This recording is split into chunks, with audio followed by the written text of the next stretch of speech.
Nadreen, आप तमाम दोस्तों से गुजारिश है वीडियो मुकम्मल वाच करें। बिस्मिल्लाहिर्रहमानिर्रहीम।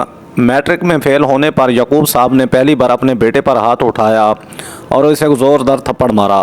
बेटे से यह थप्पड़ बर्दाश्त ना हुआ और वो घर छोड़कर चला गया। माँ अपने बेटे के गम में हर रोज़ रोती थी तो यकूब साहब यही कहते कि फ़िक्रमंद होने की कोई ज़रूरत नहीं, कमीना वापस आ जाएगा। मगर कई दिनों तक बेटा वापस ना आया। अखबारात में इश्तिहार दिए गए और मसाजिद में गुमशुदगी के ऐलानात के करवाए गए, लेकिन उसका कुछ पता ना चला। जब एक माह गुजर गया तब बाप को तशवीश होने लगी कि उसने मुख्तलिफ शहरों में जाकर बेटे को तलाश करना शुरू कर दिया। माँ बेटे की जुदाई में बीमार रहने लगी। 1 साल का अरसा बीत गया लेकिन बेटे का कुछ पता ना चला। 1 साल बाद जंगल से किसी नौजवान की जली हुई लाश मिली जिसकी शनाख्त मुमकिन नहीं थी। यकूब साहब ने इसको अपने बेटे की लाश ही समझी और इसे कब्रिस्तान में दफना दिया। 20 साल बाद यकूब साहब अपनी बीवी के साथ एक मशहूर रेस्टोरेंट में गए और बरे से कहा कि इस होटल का सबसे सस्ता तरीन और कम कीमत खाना लेकर आओ। बहरा इस बुजुर्ग की बात सुनकर हैरान हुआ और इसने जाके मैनेजर को बताया कि हमारे होटल में एक ऐसा बुजुर्ग जोड़ा आया है जो सबसे कम कीमत खाना मांग रहा है। मैनेजर ने जल्दी से एक ऐसा काम किया कि आज मैट्रिक के इम्तिहान का रिज़ल्ट था और रिज़ल्ट मालूम करने की हिम्मत नहीं हो रही थी, क्योंकि मैं जानता था कि मेरे पेपर ठीक नहीं हुए थे और मैं इस हकीकत से भी वाकिफ़ था कि मेरे मालूम करने से पहले ही अब्बा जान ने मेरा रिज़ल्ट मालूम कर लिया होगा, क्योंकि मुझसे ज़्यादा तो उसे इस रिज़ल्ट का इंतज़ार था। पिछले 2 माह से मेरी माँ बीमार थी और इसका ठीक से इलाज नहीं हो रहा था। अब्बा जान माँ पर पूरा पैसा लगा चुके थे, लेकिन इसके बावजूद किसी किस्म की बेहतरीन मैं मैट्रिक पे अच्छे नंबर लेना चाहता था, लेकिन अब माँ की वजह से मुझसे पढ़ाई नहीं हो रही थी। सारी रात माँ दर्द की वजह से तड़पती रहती। डॉक्टर ने इसके मैदे में एक बहुत बड़ी पत्थरी बताई थी और इसका ऑपरेशन बताया था, लेकिन ऑपरेशन के लिए अखराजात बिल्कुल नहीं थे। बाबा जान सिर्फ दवाइयों पर ही गुजारा कर रहे थे, क्योंकि कुछ डॉक्टरों ने यह कहा था कि अद्वियात के ज़रिए ये पथरी एक दिन ख़त्म हो जाएगी, लेकिन इसके बारे में भी कोई यकीन से नहीं कह सकता था कि यह मुकम्मल तौर पर ख़त्म हो जाएगी। आखिरी रास्ता ऑपरेशन ही है। मैं रिज़ल्ट चेक करने गया था, लेकिन बगैर रिज़ल्ट के ही वापस घर लौट रहा था तो दिल में यह सोच कर आया था कि पास हुआ तो अब्बा का मूड अच्छा होगा और वो मुझे खुश आमदीद कहेंगे, और अगर फेल हुआ तो अब्बा का मूड ठीक नहीं होगा, वो मुझे मज़ीद मेहनत करने का मशवरा देंगे और मेरी हौसला अफजाई करेंगे। यही सोच कर मैं घर की दहलीज में दाखिल हुआ तो अब्बा गुस्से में थे। इसका चेहरा गुस्से से लाल हो रहा था। मैं समझ चुका था कि मैं फ़ेल हो चुका हूँ। इससे पहले कि मैं अब्बा से माफ़ी मांगता और इससे ये वादा करता कि अगले साल मैं बेहतरीन नंबरों से पास होऊंगा, मैं माँ की बीमारी की वजह से अपनी तालीम पर पूरी तवज्जो ना दे सक पाया। ये सब मैं अपने बाप को बताना चाहता था, लेकिन अब्बा ने मुझे इस बात का मौका ही ना दिया। वो अपनी जगह से उठे और मेरी तरफ आने लगे। मेरा दिल खौफ के मारे कांप रहा था। अब आपने एक ज़ोरदार थप्पड़ मेरे चेहरे पर रसीद किया।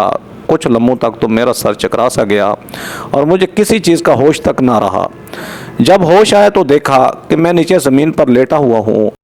अब्बा अपनी जगह साकित खड़े रहे, जबकि मेरी बीमार माँ चारपाई से उठकर मेरी तरफ आ रही थी। वो अब्बा को मलामत कर रही थी कि मेरे लाल को क्यों मारा। मैं अपनी जगह से उठा। माँ मेरे कपड़ों से मिट्टी झाड़ रही थी और साथ साथ मेरी बलाएं ले रही थी।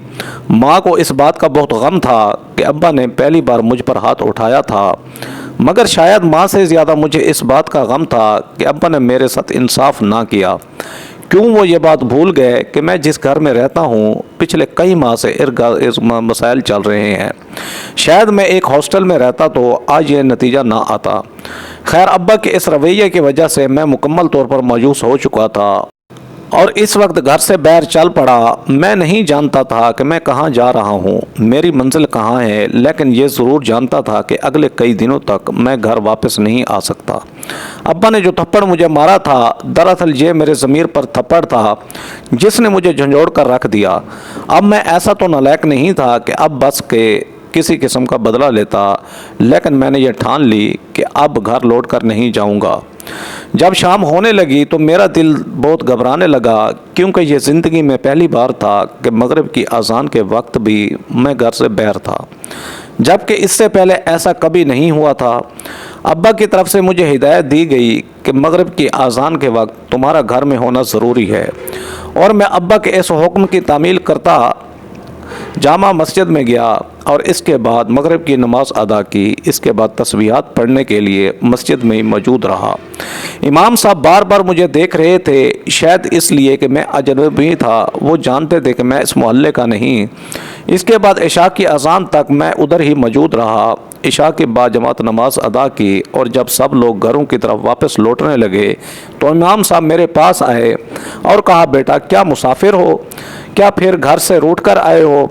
इस वक्त मैं इमाम साहब को हकीकत नहीं बता सकता था, लिहाजा मैंने यही कहा कि इमाम साहब मैं मुसाफिर हूँ, सुबह यहाँ से चला जाऊँगा। इमाम साहब ने कहा, बेटा मैं तुम्हारे लिए खाना लेकर आऊँ? तो मैंने मना कर दिया और झूठ बोला कि मैं खाना खा चुका हूँ।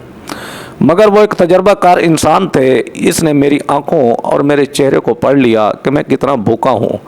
लिहाजा घर की तरफ रवाना हुए। थोड़ी देर बाद वो खाना लेकर आए। खाने को देखते ही मैं इस पर टूट पड़ा। खाना खाकर मैंने इमाम साहब का शुक्रिया अदा किया और यूँ घर से बाहर पहली रात मैंने मस्जिद में ही गुजार दी। दूसरी तरफ यकूब साहब अपने बेटे के लिए इतने फिक्रमंद नहीं थे, लेकिन यकूब साहब की बीवी अपने बेटे ज़फ़र के लिए तड़प रही थी। वो बार बार अपने शौहर से यही कह रही थी कि आपने ऐसा क्यों किया? मेरा बेटा पहली बार नाकाम हुआ था और इस नाकामी पर आपने इसका साथ ना दिया, जबकि इसे आपके साथ की भी बहुत ज़रूरत थी।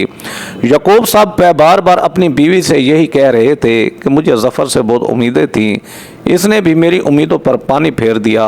मैं तो यही समझ रहा था कि यह क्लास टॉप करेगा, ज़िला में पोजीशन हासिल करेगा, मगर ऐसा ना हो सका। चलो पोजीशन हासिल नहीं की, लेकिन कम से कम पास तो हो जाता। लेकिन यह कमबख्त तो पास तक ना हुआ। तुम जानती हो कि तुम्हारी बीमारी की वजह से पिछले कई महीने से मैं कितना डिस्टर्ब था। तुम्हारे ऑपरेशन के लिए मैं लोगों से कर्ज मांग रहा था। इन हालात में कम से कम मुझे अपने बेटे की तरफ से ये खुशी तो नसीब होती, लेकिन अफसोस कि बेटे ने मुझे ये खुशी भी ना दी। खैर मियाँ बीवी की यह तकरार जारी रही। माँ बार बार अपने शौहर से यही कह रही थी कि मेरा दिल घबरा रहा है, पता नहीं मेरा बेटा कहाँ होगा, रात को उसने कुछ खाया है या नहीं। मगर यकूब सर अभी भी मुतमईन थे और अपनी बीवी से यही कह रहे थे कि अपने किसी दोस्त के घर ठहरा होगा, तुम्हें परेशान होने की ज़रूरत नहीं। देखना सुबह कमीना वापस लौट आएगा घर। मगर सुबह की शाम हुई, दिन गुजरते गए, लेकिन ज़फ़र वापस ना आया। मस्जिद में फजर की अज़ान सुनी तो नींद से बेदार हुआ, सुबह की नमाज अदा की और इसके बाद वहाँ से जाने लगा। इमाम साहब ने मुझे रोका और कहने लगे कि बेटा नाश्ता करके ही जाना। मैंने इमाम साहब से मादरत की कि मुझे अपनी मंजिल की तरफ जाना है, हालांकि मैं खुद नहीं जानता था कि मेरी मंजिल क्या है। मगर इमाम साहब ने ज़िद की और मुझे सुबह तक रोका। सुबह नाश्ता करने के बाद मैं मस्जिद से रवाना हुआ। इमाम साहब का शुक्रिया अदा किया और इससे यह भी कहा कि मेरे लिए दुआ कीजिएगा कि मुझे अपनी मंजिल मिल जाए। मेरी कोशिश थी कि कहीं से भी मुझे कोई मुलाजमत या फिर दिहाड़ी मिल जाए, ताकि किसी से भीख मांग के खाना ना पड़े। मज़दूरों के एक अड्डे पे जाकर खड़ा हो गया और इस इंतज़ार में था कि कोई शख्स जिसको किसी मज़दूर की ज़रूरत होगी तो यहाँ से मुझे ले जाएगा। सामने ही एक वर्कशॉप थी और वर्कशॉप का मालिक मुझे मुसलसल देख रहा था। इसके बाद वो मेरे करीब आया और कहा कि ज़रूरतमंद हो? मैंने कहा जी हाँ, मज़दूरी के लिए ही यहाँ खड़ा हूँ ताकि कोई मिल जाए। फिर वो मुझसे कहने लगा कि मैं वर्कशॉप का मालिक हूँ, मेरे लिए काम करोगे? मैंने असबात में सर हिला दिया। इसने मुझे अपनी वर्कशॉप पे रख लिया और कहा कि 2 वक्त की रोटी के अलावा माहाना 15,000 रुपये तुम्हारी तनख्वाह होगी। मुझे काफ़ी खुशी हुई, क्योंकि इससे बेहतर मेरे पास कोई ऑप्शन मौजूद नहीं था। ये मेरे लिए एक नया शहर था और तमाम लोग ही मेरे लिए अजनबी थे। मैं अपना शहर ही छोड़ आया था ताकि मेरा बाप मुझे तलाश न कर पाए। मैं नहीं जानता था कि अब्बा जान ने मुझे तलाश करने के लिए क्या क्या काम किए। क्या पता इसने मुझे तलाश करने के लिए अखबार में इश्तहारात भी दिए होंगे, मसाजिद में ऐलानात भी करवाए होंगे, मगर मुझे इन बातों से कोई फ़र्क नहीं पड़ता था। मैं तो ये भी नहीं जानता था कि मेरी जुदाई के बाद अब्बा जान अपने किए पर पछता रहे होंगे या नहीं। लेकिन एक वैद माँ थी जिसकी वजह से मैं काफ़ी परेशान था। माँ मुझे बहुत याद आ रही थी। कभी कभी तो मेरे दिल में आया कि भागता हुआ अपनी माँ के पास चला जाऊं, लेकिन फिर जब अब्बा का ख्याल दिल में आता तो अपने इरादे से बाज आ जाता। वर्कशॉप पर मुझे 1 महीना हो चुका था और मैंने खुद अपने मुंह से तनख्वाह न मांगी, यही सोच के कि मालिक खुद मुझे तनख्वाह दे देंगे। लेकिन अब तो 40 दिन हो चुके थे, लेकिन अभी तक इसने मुझे तनख्वाह न दी। तब मैंने मालिक से यही कहा कि 1 माह से ऊपर हो चुका है, लेकिन आपने मुझे तनख्वाह नहीं दी। तो मालिक ने यही कहा कि परेशान होने की ज़रूरत नहीं, कुछ वजूहात की वजह से मैं तुम्हें वक्त पर तनख्वाह नहीं दे पाया, लेकिन परेशान होने की ज़रूरत नहीं, अगले महीने मैं तुम्हें 2 माह के 30,000 रुपये दूँगा। मैं नहीं जानता था कि मालिक के दिमाग में क्या चल रहा है। मैं मेहनत से काम करता रहा। वर्कशॉप पर जितना वो मुझे काम कहते थे इसके हर हुक्म को बजा लाता। पूरे दिन 8 घंटे इसके यहाँ मैं नौकरी करता और वर्कशॉप बंद होने तक मैं इसके दुकान पर काम करता था। कभी भी किसी काम में कोताही नहीं की थी और ना इसे किसी किस्म की कोई शिकायत का मौका दिया था। जब 2 माह मुकम्मल हुए तब मैंने तनख्वाह का मुतालबा किया। इस बार मालिक ने साफ अल्फाज में कहा कि मेरे पास कुछ नहीं, आगे तुम्हारी मर्ज़ी, अगर मज़ीद मेरे साथ यहाँ काम करना चाहते हो तो तुम्हें 2 वक्त की रोटी मिलती रहेगी, लेकिन अभी मेरे पास पैसे नहीं हैं। इस वर्कशॉप के मालिक का इरादा समझ चुका था। वो महज 2 वक्त की रोटी की खातिर मुझसे काम ले रहा था, जबकि मैं शुरू में इस बात से आगाह नहीं था। लिहाजा मैंने वहाँ से जाने का इरादा कर लिया। बस जाते वक्त इससे कुछ पैसे मैंने मांग लिए, ये कहकर कि मेरे पास बस का किराया नहीं और मैं घर जाना चाहता हूँ। इसने मुझे बस का किराया दिया और मैं मुसाफिर बस के इंतज़ार में खड़ा हो गया। दरअसल मैं घर नहीं बल्कि शहर छोड़कर किसी दूसरे शहर जा रहा था। यह शहर मुझे बिल्कुल रास्ता नहीं आ रहा था। मेरी तबीयत भी काफ़ी ख़राब थी। मैं एक मुसाफिर बस में सवार हुआ। मेरे साथ एक आदमी जिसकी उम्र लगभग 50 बरस की थी वो आकर बैठ गया। ऐसे ही मुझसे बातें पूछने लगा। मैंने इसे हकीकत तो ना बताई, बस इतना बताया कि गरीब माँ बाप हैं जिनकी वजह से मैं मजदूरी के लिए शहर जा रहा हूँ। वो मेरी तमाम तफसीलात जानकर मुझसे कहने लगा कि बेटा, शहर में जाकर धक्के खाने से बेहतर है कि तुम मेरे साथ आओ। मेरी काफ़ी ज़मीनें हैं और मुझे भी एक मुलाजिम की ज़रूरत है। तुम्हें मैं मकबूल तनख्वाह दूंगा और इसके अलावा खाना भी अच्छा मिलेगा। रिहाइश का भी कोई मसला नहीं। तुम्हारी शक्ल को देखकर ऐसे महसूस होता है कि तुम काफ़ी बीमार हो। शहर में मज़ीद रहना तुम्हारे लिए नुकसानदेह है। मैं पहले ही एक वर्कशॉप के मालिक से धोखा खा चुका था और मज़ीद धोखा नहीं खाना चाहता था, मगर मुझे इसकी बातें सच मालूम होने लगी। इसका लहजा ही कुछ ऐसा था कि मैं इसकी किसी बात को झुटला न पाया। सबसे ज़्यादा जिस बात से मैंने मुतासर हुआ वो ये थी जब उसने कहा, बेटा, मेरी शादी को 25 साल गुजर चुके हैं लेकिन मेरी औलाद नहीं। तो मुझे एक अच्छे ख़ानदान से लगते हो और इसके अलावा ज़रूरतमंद भी हो। लिहाजा मैं जो भी कह रहा हूँ तुम्हारे भले के लिए ही कह रहा हूँ। मैंने शहर जाने का इरादा तुर्क किया और अपनी मंजिल तब्दील कर ली। अब मैं इस शख्स के साथ इसके गाँव जा रहा था। तकरीबन 2 घंटे के सफ़र के बाद गाड़ी इसके गांव में पहुंची। हम दोनों गाड़ी से उतरे। ये एक ऐसी सड़क थी जिसके पास ही एक जंगल था। वो शख्स जिसका नाम दीनू था, मैंने इससे पूछा कि चाचा दीनू, हम लोग जंगल की तरफ क्यों जा रहे हैं? तो वो कहने लगा, बेटा, जंगल के उस पार मेरा गांव आबाद है, लिहाजा जंगल से ही गुजरना पड़ेगा, लेकिन तुम्हें फ़िक्रमंद होने की ज़रूरत नहीं। ये एक बेज़र जंगल है जिसमें किसी किस्म के ख़तरनाक जानवर नहीं रहते। हम जंगल के दरमियान चलते जा रहे थे, लेकिन फिर भी मेरा दिल ज़ोर ज़ोर से धड़क रहा था। मुझे आने वाला ख़तरा महसूस हो रहा था। कुछ ऐसा जो गलत है ऐसे महसूस हो रहा था कि मेरे साथ कोई ना कोई धोखा ज़रूर हो रहा है। जंगल के उस पार एक दरिया था और एक किश्ती वहाँ किनारे पर खड़ी थी। उस कश्ती पर कुछ लोग भी सवार थे जो शक्ल से बहुत ख़तरनाक महसूस हो रहे थे। बड़ी बड़ी मूछें थी और इनके हाथों में असला भी मौजूद था। मेरे पूछने पर चाचा दीनू ने उन्होंने बताया कि ये लोग गांव के बासी हैं और ये कश्ती में हमारे साथ सफ़र करेंगे। मैं और चाचा दीनू उन लोगों के साथ कश्ती में सवार हुए। दरिया में कश्ती रवां दवां थी और वो लोग एक दूसरे को बड़े गौर से देख रहे थे। वो इशारों में चाचा दीनू से कुछ पूछ रहे थे और चाचा दीनू उनको बाकायदा जवाब दे रहा था, मगर ये सब बातें इशारों में हो रही थी जिसकी मुझे कुछ समझ नहीं थी। کشتی سے اتر کر چچا دینو مجھے اپنے گھر لے جا رہا تھا، لیکن حیرت کی بات یہ تھی کہ وہ لوگ بھی ہمارے ساتھ ہی آ رہے تھے۔ رہائش پر پہنچتے پر ہی مجھے پتہ چلا کہ میں تو ایک بہت بڑی مصیبت میں پھنس چکا ہوں، کیونکہ یہ ڈاکوؤں کا ایک گروہ تھا جو کہ مجھے اپنے سردار کے پاس لے گئے تھے۔ اس سردار نے دینوں کو شاباش دی اور کہا کہ تو نے بہت بڑا کام کیا، ایک آدمی ہمارے گینگ میں شامل کیا۔ سردار نے مجھے صاف الفاظ میں کہا کہ جس جگہ تم پہنچ چکے ہو یہاں سے اب تمہارے پاس صرف دو راستے ہی ہیں، ایک یہ کہ دل سے ہی ہمارے گینگ میں شمولیت اختیار کر لو، دوسرا راستہ موت ہے۔ اب یہ تم پر ہے کہ تم کس راستے پر چلو گے۔ تم ایک ضرورت مند دکھائی دیتے ہو، لہٰذا ہمارے ساتھ کرو، آپ اور خاندان کی کفالت کر سکتے ہو اور ان کی تقدیر بدل کر سکتے ہو۔ میرے پاس کہنے کے لیے کچھ الفاظ نہیں تھے۔ میں جانتا تھا کہ اب یہ ایک ایسی قید ہے جہاں سے اتنی جلدی تو مجھے رہائی نہیں مل سکتی، لہٰذا میں نے ان سے یہی کہا کہ میں دل سے آپ لوگوں کے گینگ میں شامل ہوتا ہوں۔ انہوں نے مجھے مبارکباد پیش کی اور اپنی گینگ میں شامل کر لیا۔ 1 سال کا عرصہ بیت چکا تھا، لیکن مجھے وہاں سے فرار کا موقع نہیں ملا، کیونکہ وہ لوگ مجھ پر کڑی نظر رکھے ہوئے تھے۔ 1 سال کے عرصے کے دوران وہ کئی لوگ اپنی رہائش پر لے کر آئے جن کو وہ اغوا کرتے تھے اور پھر ان کے خاندان سے تاوان وصول کرتے تھے۔ کئی ایسے مجبور لوگوں کو میں نے دیکھا جن کو وہ پکڑ کر لے آئے تھے اور پھر بھاری قیمت وصول کر کے ان کو آزاد کیا۔ کئی ایسے لوگ بھی وہ پکڑ کر لائے جن کے گھر والے پیسے دینے سے انکار کر دیتے اور پھر وہ ان کو بے دردی سے مار کر دریا میں پھینک دیتے۔ 1 سال تک میں گھر واپس نہ آیا تو ابا جان نے یہی سمجھا کہ میرا بیٹا اب کبھی بھی واپس نہیں آئے گا، یا پھر خودکشی کر کے اس نے اپنی جان دے دی ہوگی۔ ماں کو اب بھی میرے جینے کی امید تھی اور وہ ابا سے بار بار یہی کہتی کہ ایک نہ ایک دن میرا بیٹا لوٹ کر ضرور واپس آئے گا۔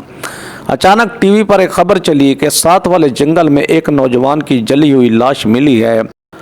ابا خبر سن کر فوراً جائے وقوع پر پہنچے۔ اس لاش کی شناخت بالکل نہیں ہو رہی تھی۔ ابا نے انتظامیہ کو اس بات کا یقین دلایا کہ یہ لاش میرے بیٹے کی ہے۔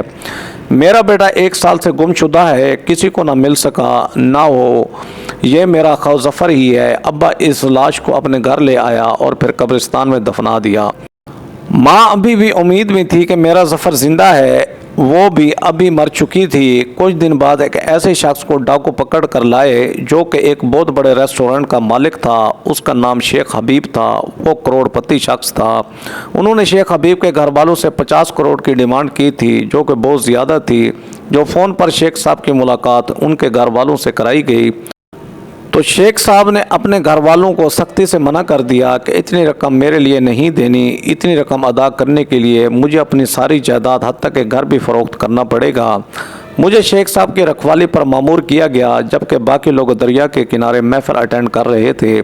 اب وہ مجھ پر اعتماد کرتے تھے اور کبھی نہ سوچا کہ ظفر ہمیں دھوکہ دے سکتا ہے، لیکن میں تو موقع کی تلاش میں تھا اور آج وہ موقع مجھے مل رہا تھا۔ اچھا، میں شیخ صاحب کو وہاں سے آزاد کر کے جنگل کی مخالف سمت میں بھاگنا شروع ہوا۔ جب تک ان کو پتہ چلا میں شیخ صاحب کو لے کر ان کے گھر آ چکا تھا۔ شیخ صاحب اکثر مجھ سے کہا کرتے تھے کہ بیٹا تو نے مجھے خرید لیا، میں تمہارا احسان مند ہوں، جو تو نے مجھ پر کیا کبھی نہیں چکا پاؤں گا۔ شیخ صاحب کی اکلوتی بیٹی تھی جس سے میری شادی ہوئی۔ آج میں شیخ صاحب کا کاروبار اور ان کا ریسٹورنٹ سنبھال رہا ہوں۔ شیخ صاحب کا وفات پائے 8 برس ہو چکے ہیں۔ ایک دن میں نے اپنے ہوٹل پر ہی موجود تھا۔ میں آفس میں بیٹھا تھا، جبکہ کھڑکی میں سے میں نے دیکھا کہ ابا جان ماں کو لے کر اس ہوٹل پر آئے ہیں۔ ابا جان نے بیرے سے کہا کہ اس ہوٹل کا سستا کھانا لے کر آؤ جو سب سے کم قیمت ہو۔ میں نے بیرے کو ہاتھ کا اشارہ کیا اور اپنے پاس بلایا اور پھر اس سے پوچھا۔ بیرے نے مجھے ساری تفصیل بتائی۔ میں نے بیرے سے کہا کہ اس ریسٹورنٹ کا سب سے مہنگا کھانا دو، قیمت میری طرف سے ادا ہو جائے گی۔ جب بل دینے کی باری آئی تو بوڑھے شخص نے بیرے سے پوچھا کہ بیٹا قیمت کیا ہے، جس پر بیرے نے میرے باپ کو بتایا کہ کھانے کی قیمت ادا ہو چکی ہے۔ اللہ تعالیٰ نے میرے والدین سے مجھے ملا دیا۔ میں اپنے آبائی گھر گیا لیکن وہاں تالا لگا تھا۔ پڑوسیوں کو اس بات کا علم نہیں تھا کہ میرے والدین کہاں گئے، نہ ہی مجھے اس بات کی کوئی خبر تھی۔ کافی عرصہ تک میں اپنے والدین کو تلاش کرتا رہا لیکن وہ نہ مل سکے، لیکن آج قسمت ان کو میرے ہی ہوٹل پر لے آئی اور میری خوشی کا کوئی ٹھکانہ نہیں تھا۔ وہ کھانا کھا کر ہوٹل سے باہر نکلے تو میں نے ان کا پیچھا کیا۔ دونوں ایک کرائے کے مکان میں رہتے تھے۔ وہ جیسے ہی کرائے کے مکان میں داخل ہوئے تو میں بھی ان کے پیچھے آ گیا۔ آج 20 سال بعد میں اپنے والدین سے مل رہا تھا اور ان کو سلامت دیکھ کر میں بہت خوش تھا، لیکن مجھ سے بھی زیادہ خوشی میرے والدین کو تھی جو مجھے کئی عرصہ تک تلاش کرتے رہے اور آخر کار مردہ سمجھ کر دفنا دیا۔ میرا باپ بار بار مجھ سے معافی مانگ رہا تھا لیکن میں اپنے باپ کے ہاتھوں کو چوم رہا تھا اور اس سے یہی کہہ رہا تھا کہ بابا مجھے شرمندہ مت کرو، غلطی تو مجھ سے ہوئی کہ آپ لوگوں کو چھوڑ کر بھاگ آیا۔ آج میرے والدین ہمارے گھر میں ہمارے ساتھ ہی رہتے ہیں، بس ایک پچھتاوا جو مجھے آج تک ہے کہ 20 سال جو مجھے اپنے والدین کی خدمت کرنی چاہیے تھی میں ان سے دور رہا، جبکہ ابا کو اس بات کا پچھتاوا ہے کہ میں نے اپنے بیٹے کو سمجھنے کی کوشش نہ کی۔ وہ اپنی ماں کی بیماری کی وجہ سے پریشان تھا اور فیل ہوا تھا۔ میں اپنے بیٹے کو کیوں نہ جان پایا؟ رشتوں میں مضبوطی تب ہی ممکن ہے جب ایک دوسرے کو سمجھا جائے۔ دوست ناظرین، تو ایسا یہ اس کہانی سے ہمیں سبق ملتا ہے کہ اس طرح نہیں کرنا چاہیے۔ اگر کوئی اس طرح کا مسئلہ ہو بھی جاتا ہے تو بات کو سمجھنا چاہیے۔ ناظرین، ویڈیو اچھی لگے تو میرے چینل شوکت وائس کو سبسکرائب کر کے بیل آئیکن کو دبا کر آل پر کلک کر دیں تاکہ آپ کو ہر آنے والی نیو ویڈیو کا نوٹیفیکیشن سب سے پہلے ملے۔ Thanks for watching. اللہ حافظ۔